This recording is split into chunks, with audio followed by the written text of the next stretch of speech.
Breaking today on Seculo as a major staff leak reveals Kamala campaign chaos. Keeping you informed and engaged, now more than ever. This is Seculo. We want to hear from you. Share and post your comments or call 1-800-684-3110.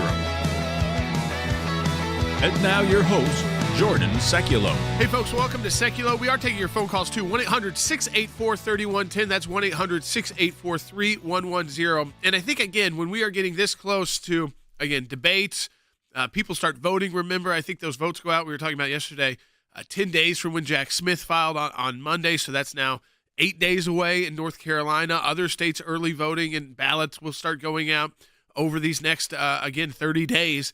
That while people are voting, we now have, right, the first interview, if you want to put it in quotes, I do, because, again, it is a pre-taped interview. It'll happen while we're finishing up the broadcast today. It is something that you, as a campaign, you would put parameters on. You would go over with CNN. You would go over with Dan Bash over, what are the no-goes, and you'd kind of go back and forth. Not to say that every question will be easy, but to say that, again, these are some areas that we don't want to focus on. We're not going to spend the majority of the interview talking about, pushing Joe Biden out, that kind of thing. But the fact is, she's not even doing it, Harris, by herself. She's doing it with Walt. So we're going to talk about that because there's also trouble inside campaign world. So I think it's time for the Trump campaign.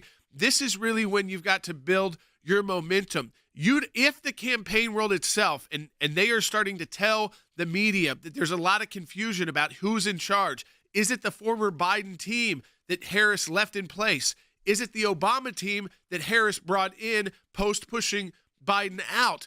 Who is in charge? You always have to know in a campaign, ultimately, you can debate everything. You can come up with great ideas. Somebody has to be the one who can say yes or no, and it can't be the candidate all the time or the VP. It's got to be someone who's inside working with the team on a daily basis, who's approving the ad, who's approving the ad script, where it's going to run, how many markets are we going to run it in, how much are we going to spend, what states are we going to next. All of that has got to be something that ultimately one person has to be able to make the call on, and everyone has to trust whether they took their decision or not, because you have to build that team element that we're all trying to put forward our best thoughts and minds.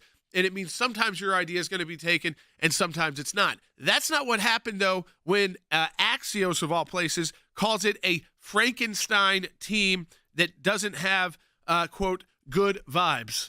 That's right. And when you look at a campaign that has now shifted to the Joy campaign, what it sounds like is happening within the campaign itself is less than that. It sounds like there is frustration. It appears to be two different competing teams to some degree, where there were holdovers from the Biden campaign and then new employees, new campaign staffers brought on that are former Obama staffers. One thing to note is that Harris doesn't have these decades-long relationships with staffers because her turnover has been remarkably high. It's been called out that vice president. Chief of staff was inside the vice president's. I mean, did she go through like 30 or 40 or 50, like high level? It is record number of turnover within the vice president's office. So what do you have to do? You have to keep some people on that are Biden loyalists, and you have to bring people in from the Obama team. I also think there's probably tension because those two teams historically didn't work super well together during the Obama administration. And when you see kind of the tension between Biden and President Obama himself, now you see that it's probably spilling over in the campaign as well. You know what, folks? We're in the final 2 days of our Life and Liberty Drive. Your last chance to have your gift doubled at aclj.org. We urgently need your support as we launch a major new initiative. We're going to talk about it later in the show today. But what we just heard, another story linked to those pro-life pregnancy centers, and the attack on them has us horrified, but we know you're going to respond. We'll get into it later in the broadcast. We got more time. But I just need to tell you this. We are running behind. We need your financial support at ACLJ. We need you to donate today at aclj.org. Double the impact of your donation. We'll talk more politics when we get back, but we need your support at the ACLJ. Donate today, whatever amount you can. Have that donation doubled at aclj.org. We'll be right back. anyone trust what Kamala Harris says? After flip-flopping on just about everything. She flip-flopped on building a wall, Medicare for all, Green New Deal, decriminalizing illegal border crossings, free health insurance for illegal aliens, the Green New Deal, and now she flip-flopped on fracking, and now she's flip-flopped on EVs. She's taking every horrible policy proposal or position she's ever taken, and they're doing the opposite. And they're like, oh, that actually sounds pretty rational, and voters might like that idea. She's rewriting her entire political history via anonymous aides. It's almost like a royal proclamation on fracking, and, ending private insurance, decriminalizing illegal immigration. The list goes on and on. She is saying one thing while her record and her actions over the last 3.5 years prove the exact opposite to be true. She is lying through her teeth every single day, which is incredibly insulting to the American people and voters, because she thinks that we are so stupid that we are going to just forget what she has done over the last 3.5 years and all of a sudden buy this new lie that she is selling us. She was rated as the most liberal member. So if you look at Bernie Sanders, who doesn't even belong to the Democratic Party, he's honest and belongs to the Socialist Party, she's further than he is. And these are not modifying positions.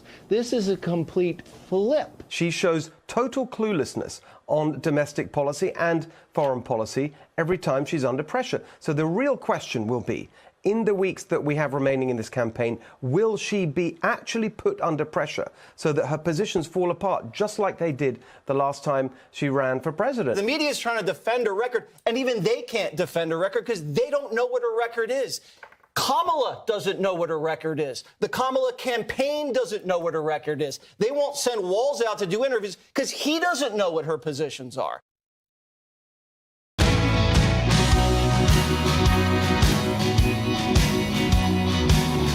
know, with all the back and forth, and it plays into this story about the Harris campaign. You know, yesterday they finally determined that they were going to go by the CNN rules of that first debate. The mics would be muted when they're not talking. And when the question's not to you, and when it is, that your microphone will be turned on, or if you're allowed to respond. And so Harris, you know, they kept making these requests, but ABC has said no. They were trying to get Donald Trump into one of those matches where he's, again, I guess, trying to talk over Harris. They're hoping people wouldn't actually get to hear what she has to say, I guess, because it honestly may be the first time she's ever in like a press conference type setting. Because I think when people say they want to see Harris do an interview, what they're really talking about is Harris taking questions from the press, not in a sit-down, pre-taped format. Yes, she's doing an interview today, but she's not doing it by herself. Waltz is with her. She's doing it pre-taped while we're on the air today to run in prime time. CNN will cut it up. They're not going to show it to you straight. Some parts will be cut completely. They may even say we're going to save others and we'll air those later in different broadcasts about different parts because they're going to want to comment on it.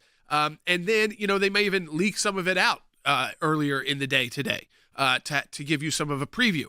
That's a pre-taped interview where you still are leaning on your vice presidential nominee to help get you through it. So for me, that's not what people are asking for or what the press is really asking for. What the press is asking for is an opportunity. You stand up in the podium and you take our questions. And some of the questions you may not like, but you've got to decide how you're going to handle them. You can kind of deflect. You can handle them one time straight on and say, you know what, I'll address this one time. Boom, here it is. But I'm not going to address it again. You can do it like that. You can take the opportunity to show people that you're not afraid. That, in fact, yes, you have a different campaign strategy. You think that maybe I don't need to be doing this as much as President Trump does, but I'm not afraid of doing these. I just think it's not the best use of my time on the campaign trail. That's something you could do after you actually do one of those press conferences. But Will, as somebody who walks into a studio, 5 out of 7 days a week, and literally, yes, we prep, but there is no script. There is no teleprompter here. I'm not reading a teleprompter to you right now. When we take your questions, you tell our call screener kind of what they'll be, but honestly, that's about 60%. On the time. So what is amazing to me is that there's really a tale of two campaigns going on right now for the Democrats. There's the media created, made for TV Kamala Harris, which is, look at how well her polls are. Look at how much money is pouring into the campaign now that Biden has dropped out. Look how great it is. Look how wonderful the DNC was. It was so joyful and angry at the same time. And then you have these leaks that are going to Axios that are saying the opposite of saying, like, look, yeah, we may be raising money and we're in a good position, but people are colliding within the campaign. There are Biden staffers that are frustrated. They're having to defend her previous policies about Medicare for all or ending fracking. And now, I mean, I can't imagine what they're thinking right now about the new border wall plan that Kamala Harris has plagiarized from President Trump's campaign. But it just seems that we're living in this weird, bizarro world where there is the media narrative, which sets her on a pedestal, allows her to get away with not talking to them for over a month, and now doing a very friendly interview with the support of her vice presidential pick nominee with her. And I have to think what those conversations have to be like inside the campaign, where there does seem to be chaos and turmoil and maybe some animosity against the Obama versus Biden people inside that campaign, where you're sitting here and you're like, you know what? We know this optically isn't going to be the best thing, that the first interview she does is with CNN, and as well, it's not solo. It is pre-taped with her vice presidential pick. And you know, they have to be thinking it's either they have to think this doesn't look great, but it's the best we've got right now, and so we're going to go for it. And at least maybe it'll silence the talking points that she hadn't done an interview, but also maybe everyone will forget it as they go into the Labor Day holiday. Yeah, I think, two things. One is it probably won't be horrible. It probably won't be great because it's pre-taped. So, again, it's hard to make those pre-taped things really horrible because with two people sitting there to jump in when they need to, I mean, you know, they cut around it. CNN is obviously pushing out Harrison. The interview, they want, obviously, if they want to get more of these, they're not going to try to make her look horrible. So that's one sect. That's, as you said, Will, the part two of that is that, again, this is going into a holiday weekend. And third, they can call it an interview. And I guess technically it is, even though it's a pre-taped interview. It's not live. So there's nothing about this that is unscripted in many ways. And, you know, you're not going to get I don't think there's any gotcha questions that are coming forward because the campaign, you'd fire that campaign person who was, I guess, especially with all the Frankenstein that's going on and the confusion going on, if they didn't do a good job negotiating this interview, knowing that it was going to be the big time. You said, yes, see, I will do an interview.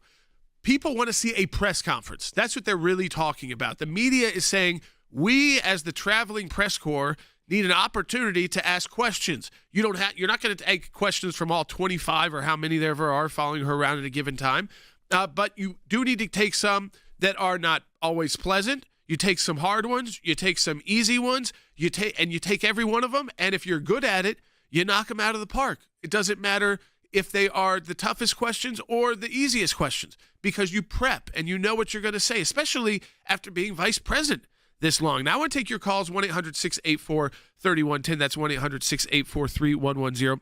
But I do want to tell you about this while we are, again, getting your calls ready. And I want to hear from you, too. Are any of you going to take the time tonight, it's at 9 p.m. Eastern time, to see what CNN is able to Frankenstein together, honestly, with this interview between Harris and her vice president and Dana Bash? So 2-on-1. It's very bizarre. I mean, it shows you. It kind of plays to how nervous they are about any kind of interview setting, even a pre-taped setting like this where it's going to be done earlier in the day.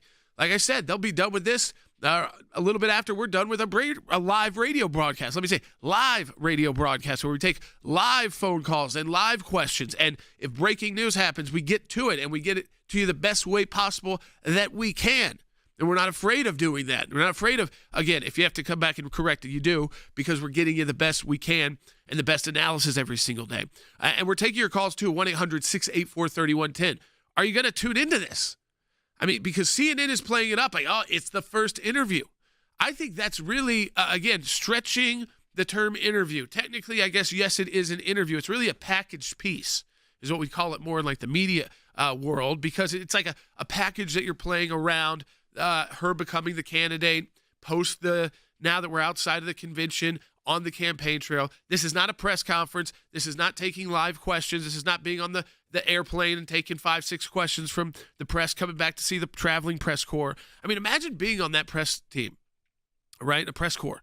You're traveling, you have to follow her around all over the country, and she never takes your questions. I mean, all they're doing is reporting at pre-planned events where she's reading off a teleprompter with a hand-selected crowd. I mean, Will, that is not only boring, but it could exactly be boring. May be exactly what they're going for here. Well, and I think CNN is in a very precarious situation. Cemetery thing, a story, right? Which, let me just say something. Donald Trump went. Tulsi Gabbard went. Kamala Harris put out a statement. Okay. So whatever about their campaign staff and some photographer who did have the credentials or didn't have the right credentials, Donald Trump was there with the families. So even these other people in the military commenting that weren't there, he was there with those Gold Star families. They were happy he was there. That at least a former president of the United States was there acknowledging the loss of life. Not Biden and not Harris. By the way, why couldn't Biden go to that? I mean, he's a lame duck president at this point. Oh, yeah, because he's on another vacation, I believe. He's on the beach in Delaware. Yeah, so he's gone from – but he's not going by the campaign headquarters in Delaware, but his team is still stuck there. I mean, the whole thing just of this week of these optics, they want to make her boring. They want you to think they're not radical. They're not extreme. They're the coach and the teacher and the former prosecutor, and, you know, boring is good because you'll get to focus on your life and don't worry about all the money that they're going to take from you and the inflation and not being able to afford anything. So give us a call at 1-800-684-3110. But let me say this. We're in the final 2 days of our Life and Liberty Drive, your last chance to have your gift doubled at aclj.org. And we urgently need your support as we launch. This is a major new initiative, and we haven't even told you about all of it yet. It's coming up later in the broadcast. We told you about our lawsuit fighting the smear campaign against pregnancy resource centers. We told you we're going to launch a counter campaign to set the record straight and spread hope to those in crisis. And we just heard another story linked to the case that has us horrified. We're going to tell you the entire story just in the next segment of the broadcast. I'm going to be blunt with you. It's going to take immense resources. Immense. We've got a number. We're going to give it to you in the next segment. But it is vitally important in the fight for life. We can't ignore that in the midst of all this political discussion. We're still short of our goal. We only have 2 days left. So please go to aclj.org and have your gifts doubled. Folks, this is not just to say, the ACLJ is your regular budget, that we're trying to raise for here right now. We are trying to do something new, big, and different to stand alongside these pro-life pregnancy centers who we always have represented in court. But remember, they are on the front lines of the fight for life every single day, saving lives while they're being smeared by the Commonwealth of Massachusetts. Stand with us, stand with them. Donate today. 2 days left, aclj.org.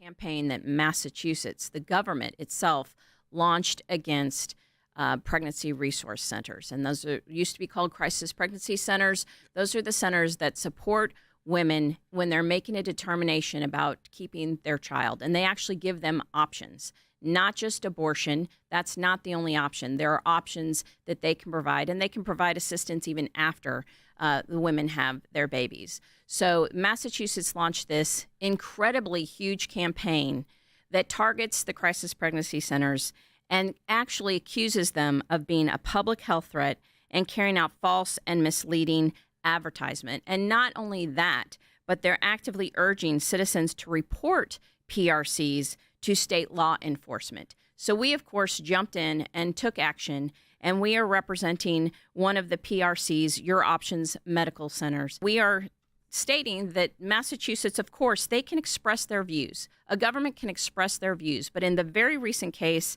the NRA case before the Supreme Court, they were clear in saying what a government cannot do, however, is use the power of the state to punish or suppress disfavored expression. And that's exactly what they're doing here in this case. They're actively going after pro-life resource centers pregnancy resource centers, because of their pro-life message, because of their religious beliefs. And they cannot do that. That violates the First Amendment, and it's impermissible viewpoint discrimination. It's opening up a conversation with even like a kid that they're not really wanting to have or ready to have, and the state is doing it and doing it in a way that feels nefarious and it feels dark and heavy. At the same time, now at the DNC, you have Planned Parenthood making the announcement that they're going to be having a bus out front that's providing free medical abortions and other services that will be offered there. It's a celebration of the destruction of life.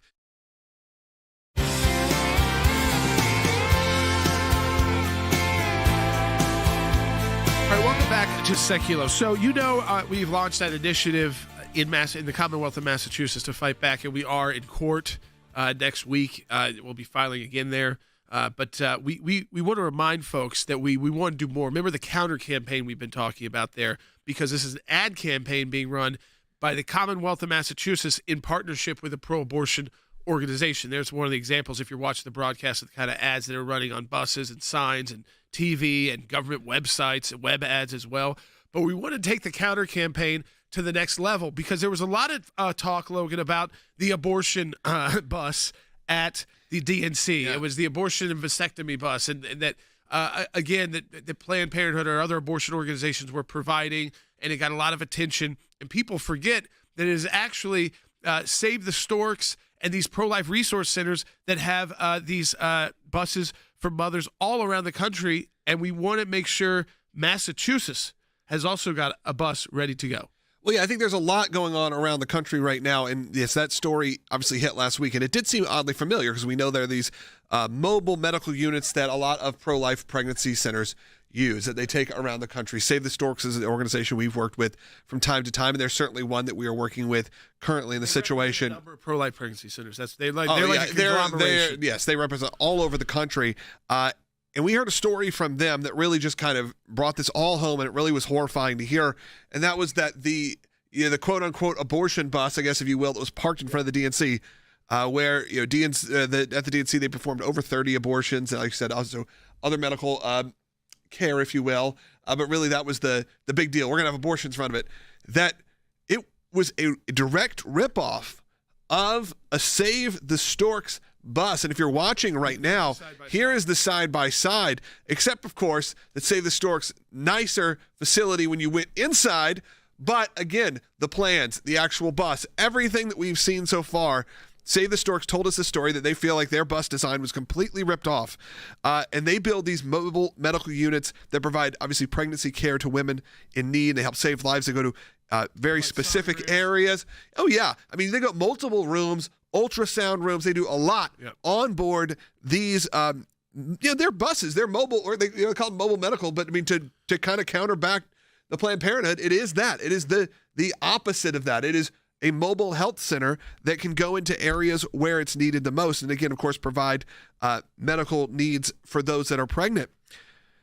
And we know, though, that this isn't just it's sadly what's going to happen around the country, which is they didn't just do this for fun, for one thing, for a photo op. They see this as working for pro-life pregnancy centers, and they're going to try to take that from them. And we want to make sure at the ACLJ that when we're working with our teams, that we are not only providing the ability to fight back legally, but like I said, we're doing that huge counter campaign. And one of the parts of the counter campaign now is we are going to take this national, well beyond just Massachusetts, is we want to partner with Save the Storks to sponsor a new bus. And wherever they feel like it is needed the most. That's not our area, but we, ACLJ supporters and ACLJ champions, are going to be a part of this. Now, obviously, it's a big deal. It fully encompasses what we're doing here at the ACLJ. So we have our counter campaign that's running in Massachusetts. We have the legal side that's happening in Massachusetts. And now we have seen this direct attack on these pro-life pregnancy resource centers and now their mobile units. And we want to be a part of putting one of these back on the road, a brand new Save the Storks Stork bus, and we want to put it right where it's needed the most. And that is why we are not just pro-life here. We are pro-life as far as you take it. So the ACLJ supporters and ACLJ champions, we want you to get behind this. And look, this is not cheap. These are full, look at the insides of these. These are full medical units, so we can sponsor this. We can be a part of it. The ACLJ supporters, ACLJ champions, we want to take this program to the next level. And this being the day before our final day here during our Life and Liberty Drive, I'm going to encourage you to take on this incredible undertaking. We need the support of our ACLJ champions and our ACLJ members, and it's going to take, when we talked about our litigation efforts, talking about the counter campaign, and now to help sponsor a new stork bus, today we are looking to raise $500,000. We believe that is the budget that is needed to get this to happen. And look, that is a big day for us at the ACLJ, but we're taking a completely new path.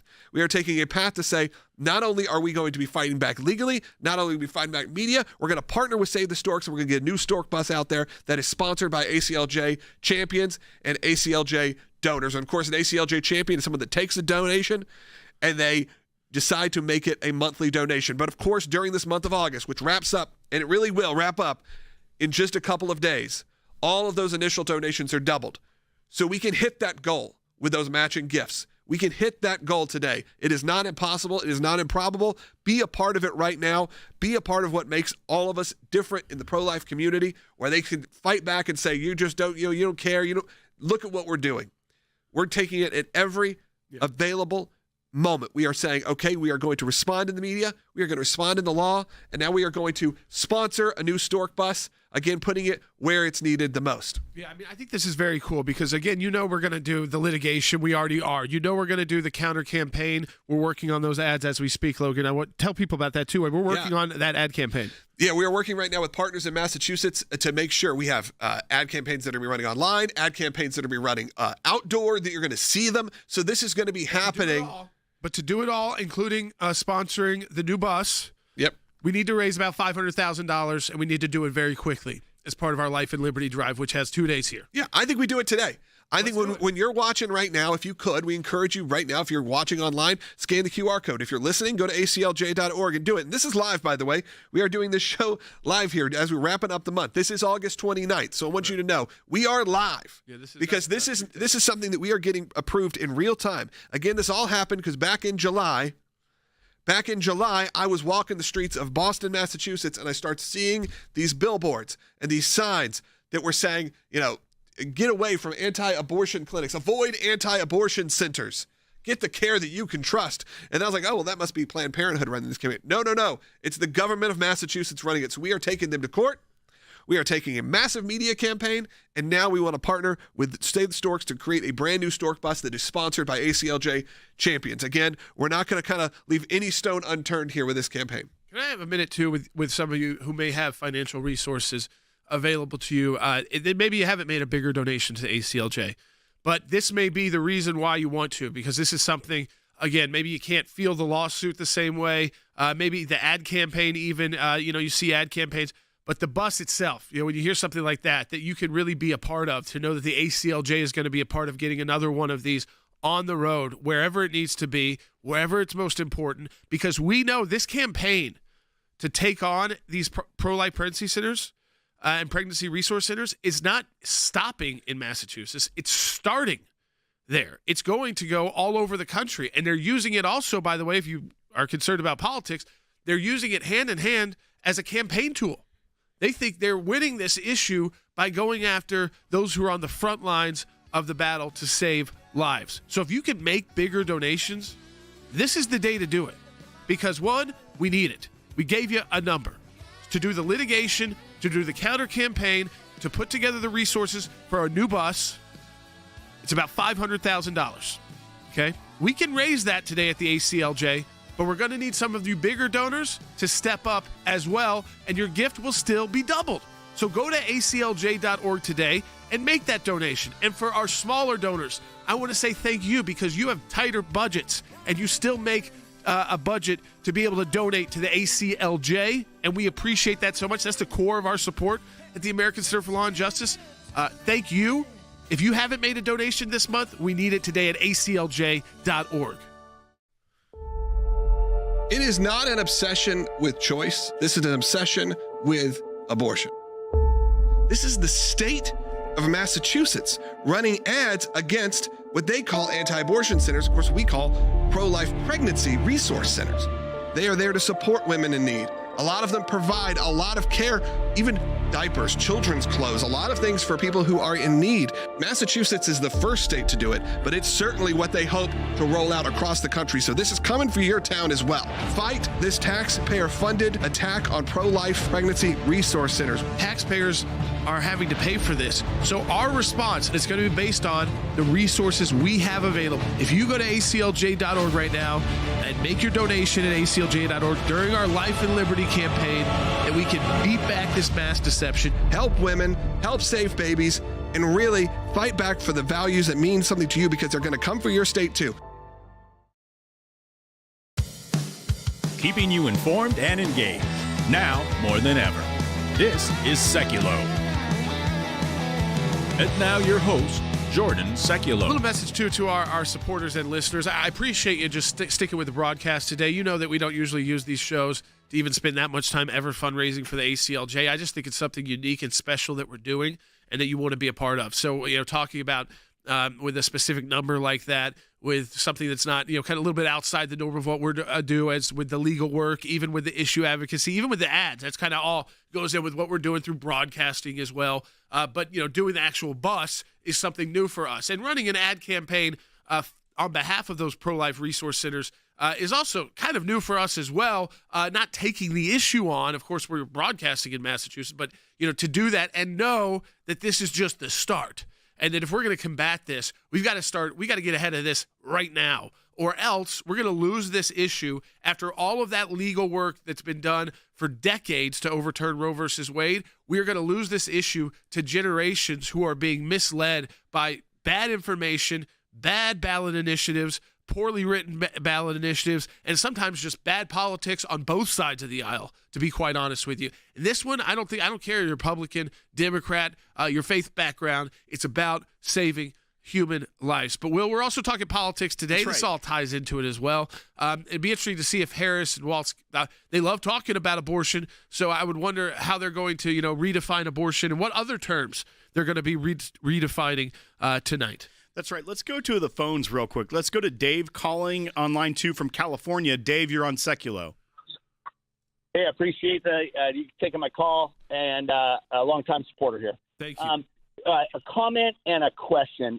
Comment, I see this ABC interview as a propaganda pre-commercial for Harris, period. My question is, and I don't know if you're going to be able to address this, and it's kind of a little bit off topic, but one of my biggest issues is the election integrity. Yep. What has happened in the past 4 years? What has each state done? What has our country done to? I just don't want to go to bed on election night and see somebody leading, and then wake up the next morning after they shut down all the polling and whatever shenanigans happen. I don't want to see that again. Yeah. Well, Dave, some of that is going to be the counting and how close this is. This could be a close enough election where we might not know when we go to sleep. Now, you're in California, so you get a few extra hours on the East Coast, but you could still wake up. That doesn't mean that election integrity hasn't been put in place better. But let me tell you the truth. Where is it better? In red states. Now, I will say in places like Georgia, in Arizona, they're fighting to get better election integrity. And many other states have tightened up election integrity. Arizona's still fighting it out in court, but they were able to get some okays from the U.S. Supreme Court on trying to put some election integrity in place, on the voting, on how quickly the voting needs to be done, on when the voting should start. So listen, right now I think you have to shift to, unless you are a campaign campaign law expert, our job, your job is if we work on those issues all the time, and we are doing some of those right now as we speak. But for the activist out there, your job is to turn out the vote.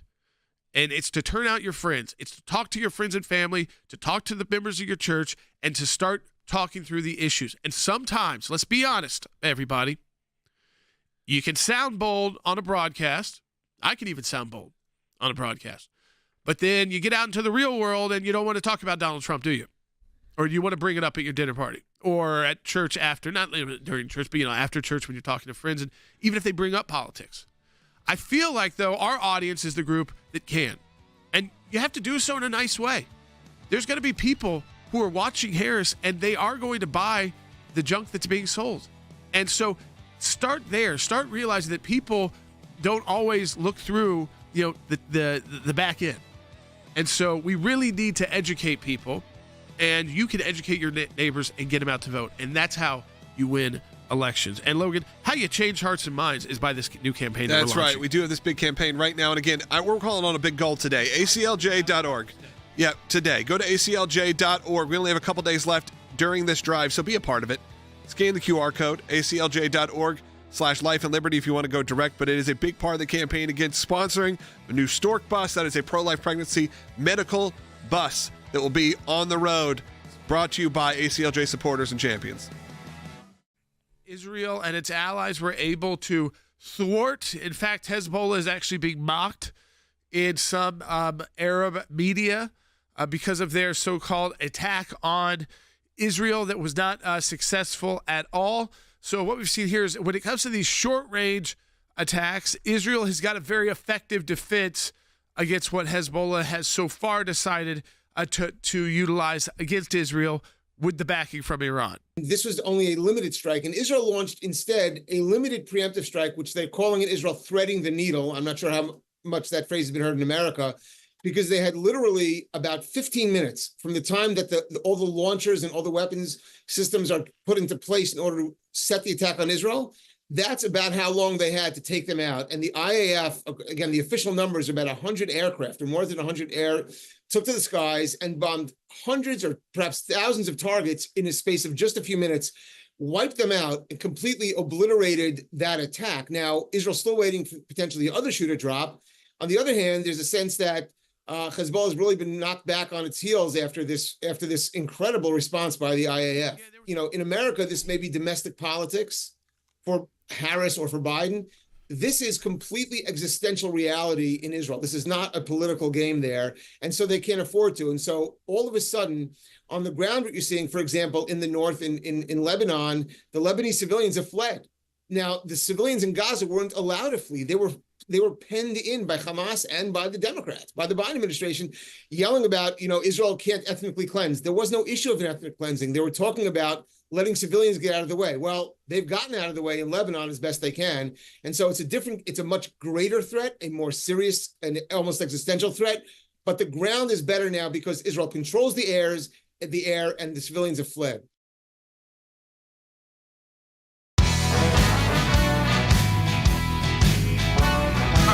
Secular. I know this is a bit different of a show for everybody today. We're going to get into your politics, though. 1-800-684-3110 into the calls. Thanks for holding on, folks, because, again, we decided, and really this is just because it came to our attention that we could be a part of this in discussions yesterday, right after the broadcast, that how to put this together, this campaign. Not only are we doing the litigation in the Commonwealth of Massachusetts, and, of course, we'll do it across the country where needed for the pro-life resource centers, the pregnancy resource centers. Not only are we doing the counter campaign, which is something new for the ACLJ as well, not to take out ads, but to do it really directly targeted at what the Commonwealth of Massachusetts and this pro-abortion organization is doing to smear pro-life pregnancy centers in Massachusetts.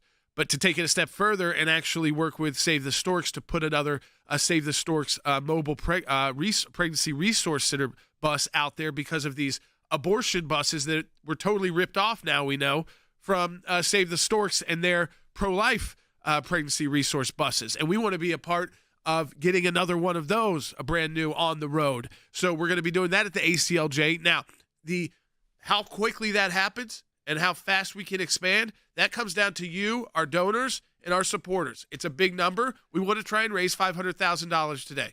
Now, remember, we're a grassroots organization, but we're nationwide. We know we've done this in the past, so we know we can do it today.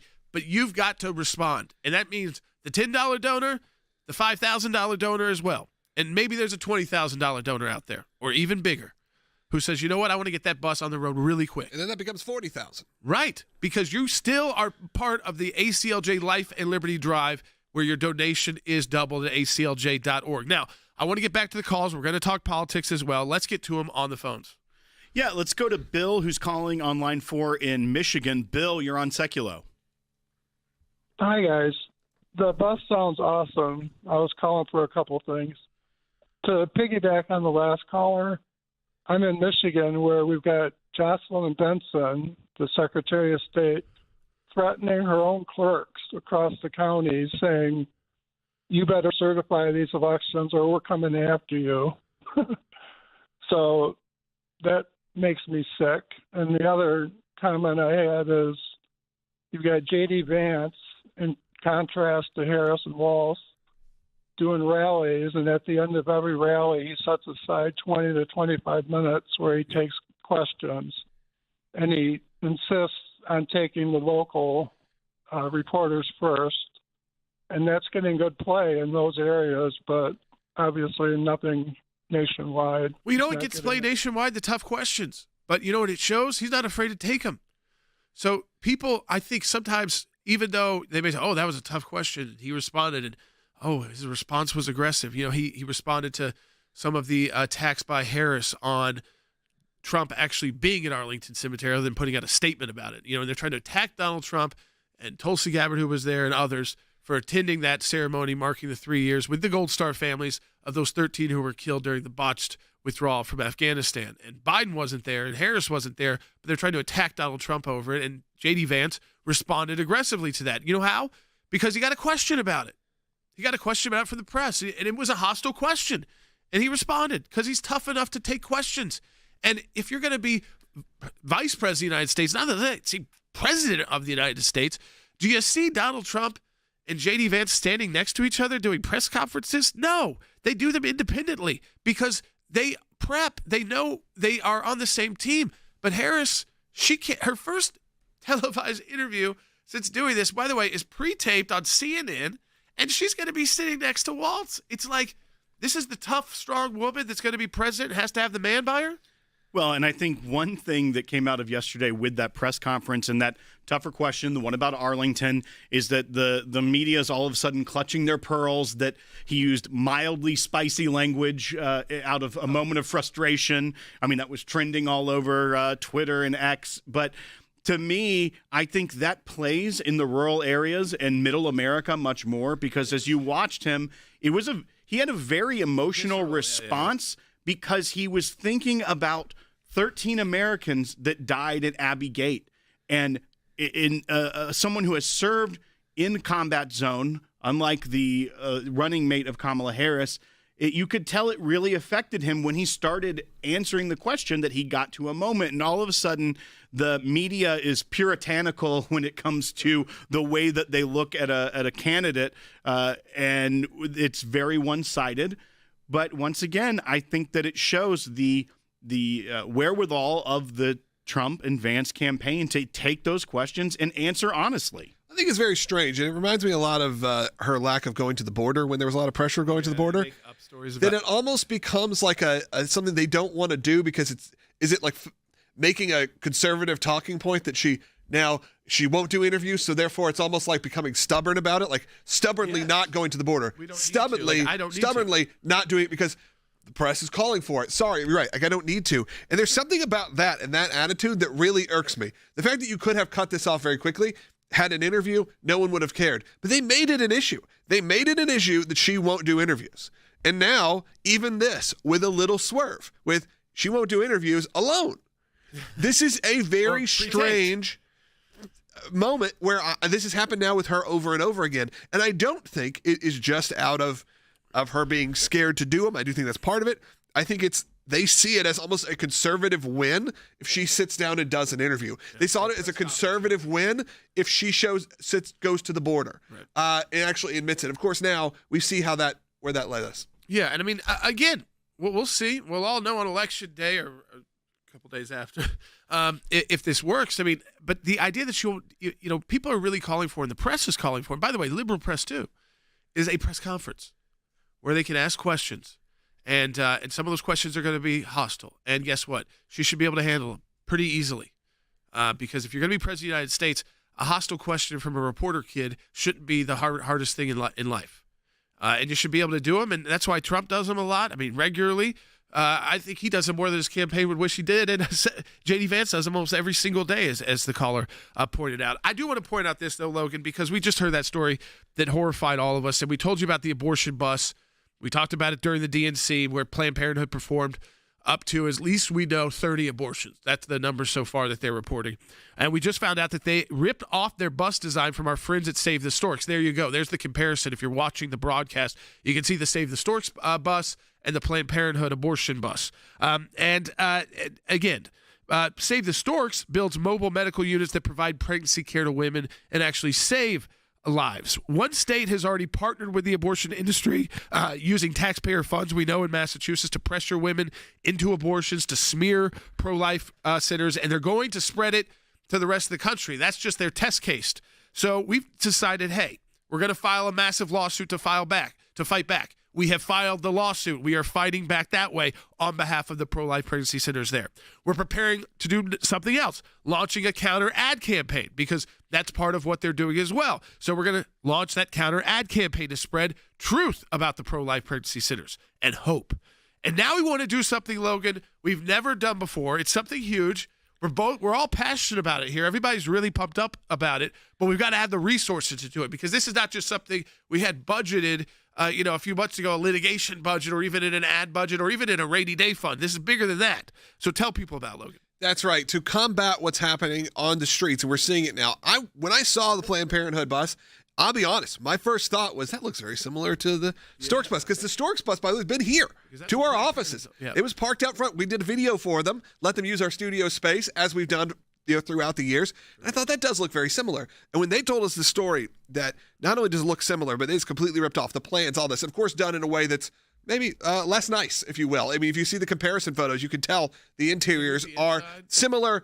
They're similarly set up, but they are not the same at all in terms of one the way is about hope in life, and one is about death. Death and getting you out of there as quick as possible. And that is what they do. I think we have that picture. Maybe we could show it. Yeah, the side-by-side. We have that. There you go. So you can see even the top one. That's your Save the Storks. Hope in life. That's your Save the Storks mobile medical unit. And then the bottom, you see that Planned Parenthood bus. Let me tell you, that's as clean as that Planned Parenthood one is ever getting. Exactly. We talked to our friends at Save the Storks, and we said, look, the ACLJ, we're involved in a lot of projects. We obviously got a lot going on with this counter campaign. And I've heard so much from so many people, including what we're going to be doing on the streets of Massachusetts.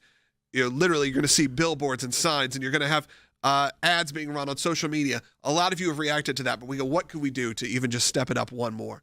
And that is to get ACLJ champions, those people who give monthly, and ACLJ supporters, those individual donors, to be a part of sponsoring a new Stork bus where it's needed the most. And it's going to help save unborn babies' lives and provide care, hope, and resources for women in need. But again, this is out of our wheelhouse. This is not what we normally do. But we decided to partner with them because, look, they know how to do it. They know how to do it well. Yep. And we can be that conduit to them to really kick off sponsoring this bus, this ACLJ champions and ACLJ supporters Stork bus. It's going to take, for this, our legal campaign, our media campaign, counter campaign, at a minimum, we are looking at a $500,000. That's on top of what we're already spending on the ad campaign and the legal work that we're already doing. And I said today I want that to be our goal. As we are heading towards the end of this month and the end of our, where your donations are doubled during the Life and Liberty Drive. And it'll be months until we're able to have another one of those. This is the time. This is the moment. Let's do it over the next day. Raise that support. ACLJ.org. Right now, coming back with your calls. I want to hear from some big donors, too.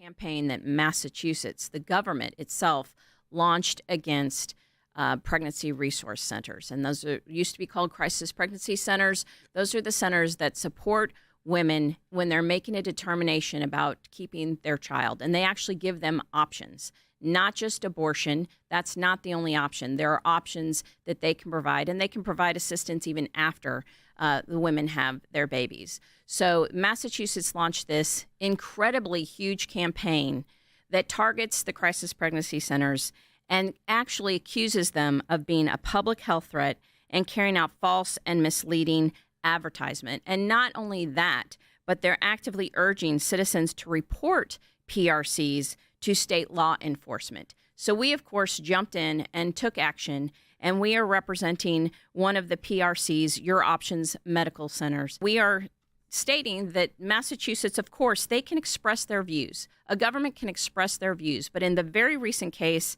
the NRA case before the Supreme Court, they were clear in saying what a government cannot do, however, is use the power of the state to punish or suppress disfavored expression. And that's exactly what they're doing here in this case. They're actively going after pro-life resource centers pregnancy resource centers, because of their pro-life message, because of their religious beliefs. And they cannot do that. That violates the First Amendment, and it's impermissible viewpoint discrimination. It's opening up a conversation with even like a kid that they're not really wanting to have or ready to have, and the state is doing it and doing it in a way that feels nefarious and it feels dark and heavy. At the same time, now at the DNC, you have Planned Parenthood making the announcement that they're going to be having a bus out front that's providing free medical abortions and other services that will be offered there. It's a celebration of the destruction of life.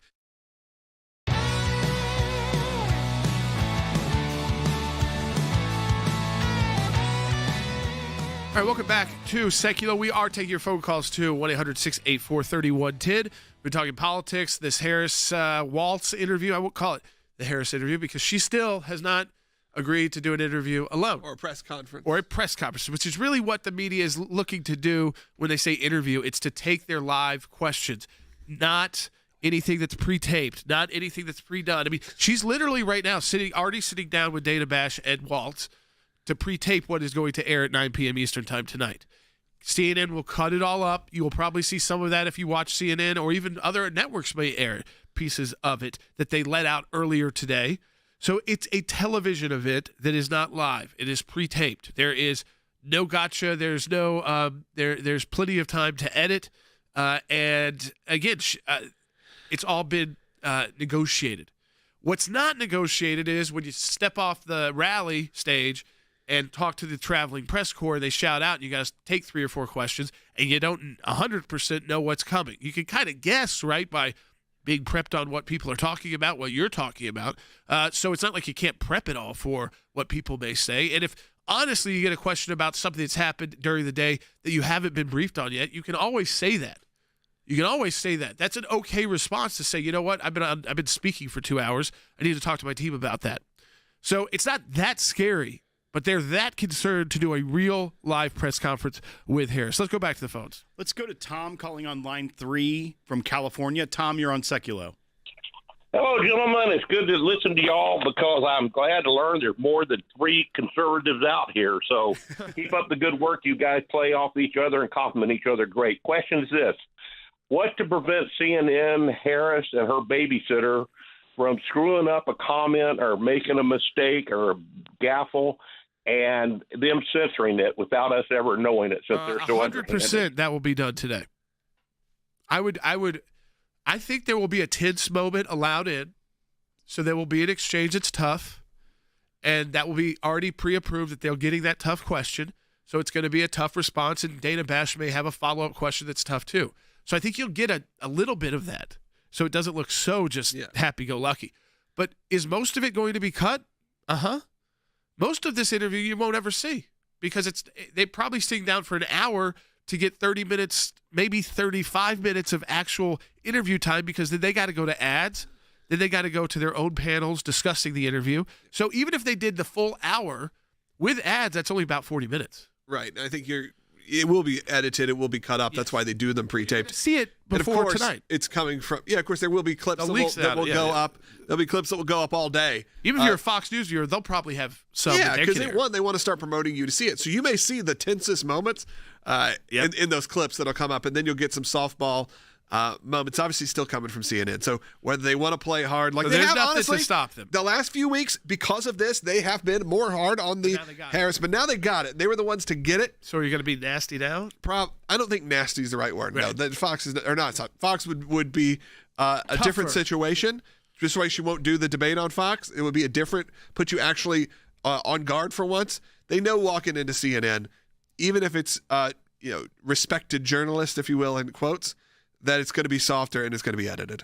All right, let's go back to the phones. And look, if I'm wrong, good for them. But great. I'm always happy to be pleasantly surprised, like I was by the first debate that unfortunately Donald Trump did too good of a job with, and that was CNN, and that was Jake Tapper and Dana Bash. What I have here that I'm nervous about is not so much Dana Bash, it's the editors and what they had to negotiate to get this interview, Logan. I mean, remember, this is a pre-taped interview with hours to edit.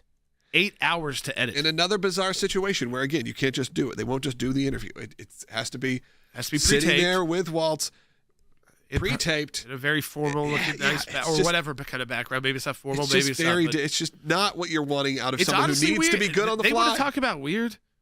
Weird is you got the chance to have the first female president in the country, last minute too. I mean, in the campaign world, and yet she's got to be there with the 60-year-old white man.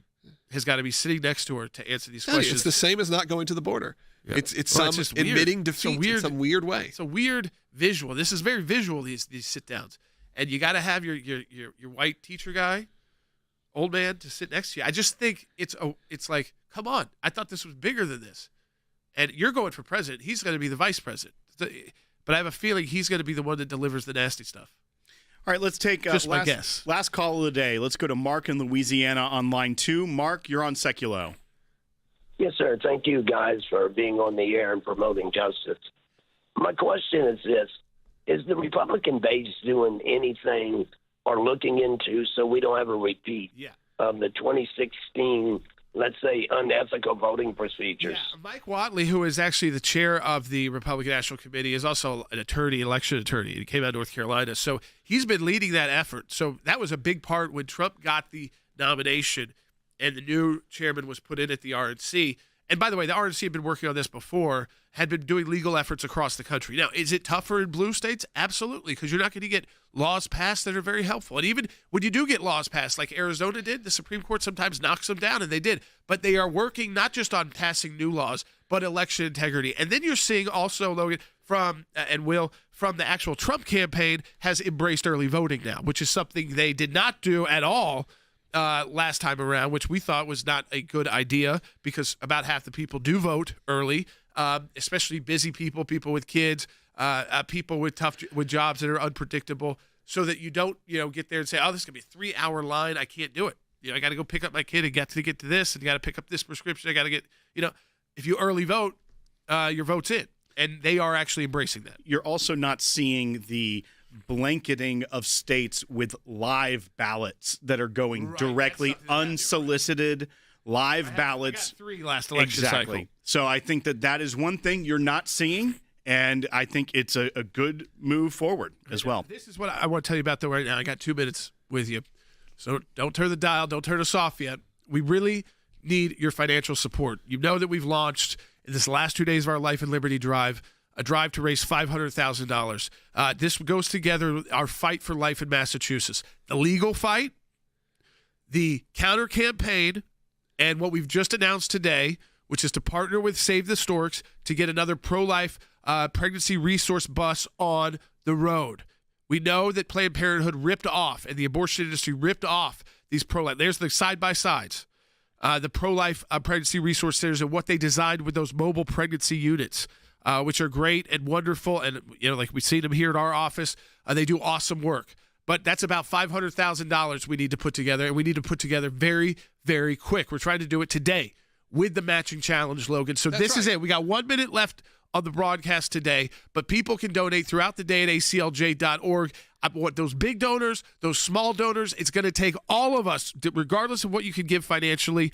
It takes everybody to get to this kind of number. Yeah, again, it is because this is the last day or two of our match where all donations are doubled. So to hit that $500,000 goal, we really need to raise from you $250,000. Obviously, anything above that will go as well, because this is for our legal help. This is for the media work, and of course, to help sponsor, to kick off the creation of a brand new stork bus. And that does take time, and that takes a lot of resources. But we need to do it today while we still have this opportunity, because at the end of the month, the match is shut off. And we can't do that again for months. So we need it right now. Your donations are doubled during the Life and Liberty Drive final last days. Again, help us get the word out, get us on the streets, whether that's in our media campaign, whether that is in the legal realm, or now, whether it's us partnering and sponsoring a brand new stork bus right where it's needed the most to help save unborn babies' lives right now. Go to aclj.org. Do it today. Do it this very minute.